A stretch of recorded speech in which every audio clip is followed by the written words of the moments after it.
എൻ്റെ പേര് കൃപ റോയി. ഞാൻ ഒരു നേഴ്സാണ്. ഞാൻ ചങ്ങനാശ്ശേരി സെൻറ്റ് മേരീസ് ചർച്ച് മുണ്ടുപാലത്തുനിന്ന് വരുന്നു. എൻ്റെ വലിയൊരു ആഗ്രഹമായിരുന്നു ഏതെങ്കിലും ഒരു യൂറോപ്യൻ കൺട്രിയിൽ വർക്ക് ചെയ്യാന്നുള്ളത്. എനിക്ക് വലിയ കാര്യമായിട്ട് അങ്ങനെ ഇംഗ്ലീഷ് ലാംഗ്വേജ് ഒന്നും അത്ര ഫ്ലുവൻ്റ് ഒന്നും അല്ല. മാതാവിനൊരു വാക്ക് കൊടുത്തു, എൻ്റെ പരിശുദ്ധ അമ്മേ ഞാൻ എൻ്റെ ഉടമ്പടി പുതുക്കും. ഒത്തിരി പേരും എന്നെ കളിയാക്കുകയും പിന്നെ നമ്മളെ പരിഹസിക്കുകയൊക്കെ ചെയ്തിട്ടുണ്ട്. പക്ഷേ അപ്പോഴൊക്കെ എൻ്റെ ഹൃദയത്തിൽ വലിയൊരു ആനന്ദം നിറഞ്ഞു.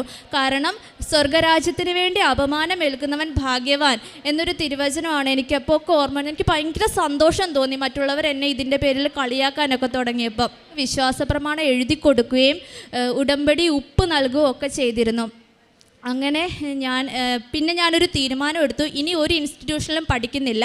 എനിക്ക് വലിയ കഴിവൊന്നും ഇല്ലെങ്കിലും എൻ്റെ മാതാവ് എന്നെ പഠിപ്പിക്കും എന്നുള്ളൊരു ഉറച്ച ബോധ്യം എനിക്ക് കിട്ടി.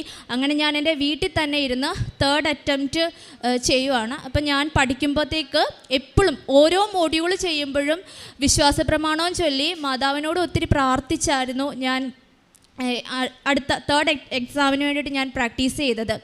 അങ്ങനെ എൻ്റെ എല്ലാ ഉടമ്പടി നിയോഗങ്ങളും നിബന്ധനകളും ഞാൻ പാലിക്കാൻ തുടങ്ങി. ബൈബിളൊക്കെ ഞാൻ 2nd അറ്റംപ്റ്റിൻ്റെ സമയത്ത് 20 മിനിറ്റ് അല്ലെ 25 മിനിറ്റൊക്കെ ആകുമ്പോൾ നിർത്തും. അങ്ങനെയായിരുന്നു. ഈ 3ാമത്തെ അറ്റംപ്റ്റിന് വേണ്ടി പ്രാക്ടീസ് ചെയ്യുന്ന സമയത്ത് ഞാൻ കറക്റ്റ് അരമണിക്കൂർ അല്ലെങ്കിൽ അരമണിക്കൂറിന് കൂടുതൽ ബൈബിൾ വായിക്കാൻ തുടങ്ങി. അത് വായിക്കുമ്പം എൻ്റെ ഹൃദയത്തിൽ ഭയങ്കര ഒരു സന്തോഷവും സമാധാനവും ഒക്കെ നിറയാൻ തുടങ്ങി. ഓരോരോ ബൈബിൾ വാക്യങ്ങളും എനിക്ക് വേണ്ടി ഈശോ എഴുതി വെച്ചതുപോലെയുള്ളൊരു ബോധ്യം എനിക്ക് ലഭിക്കാൻ തുടങ്ങി. പിന്നെ ഞാൻ കുമ്പസാരിക്കുമ്പം എൻ്റെ കുമ്പസാരത്തിലെ ഈശോയുടെ കൽപ്പനകൾ അനുസരിച്ച് എന്തൊക്കെ പാപങ്ങളാണ് ഞാൻ ഇതുവരെ ചെയ്തിട്ടുള്ളത്, അതുപോലെ പണ്ട് ഞാൻ എന്തൊക്കെ കുമ്പസാരത്തിൽ പറയാത്ത പാപങ്ങൾ ഏതൊക്കെയാണ്, ആ ഓരോ മേഖലയും എടുത്ത് ഞാൻ കുമ്പസാരിക്കാൻ തുടങ്ങി. ഞാൻ ഏറ്റവും കൂടുതൽ മാതാവിനോട് പ്രാർത്ഥിച്ചത്, എൻ്റെ മാതാവ് വരണം എക്സാമിന്, പിന്നെ മാതാവ് തന്നെങ്കിൽ മാത്രമേ കിട്ടുകയുള്ളൂ എന്നൊരു ബോധ്യം എനിക്കുണ്ടായിരുന്നു. ഞങ്ങളുടെ എക്സാം ക്വസ്റ്റ്യൻ പേപ്പർ ലീക്കാവും.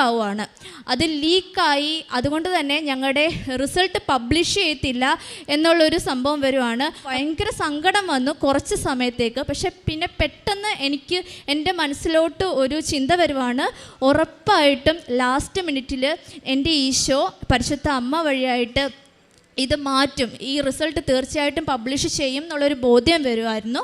ഈ ചൊവ്വാഴ്ച എൻ്റെ റിസൾട്ട് വന്നു.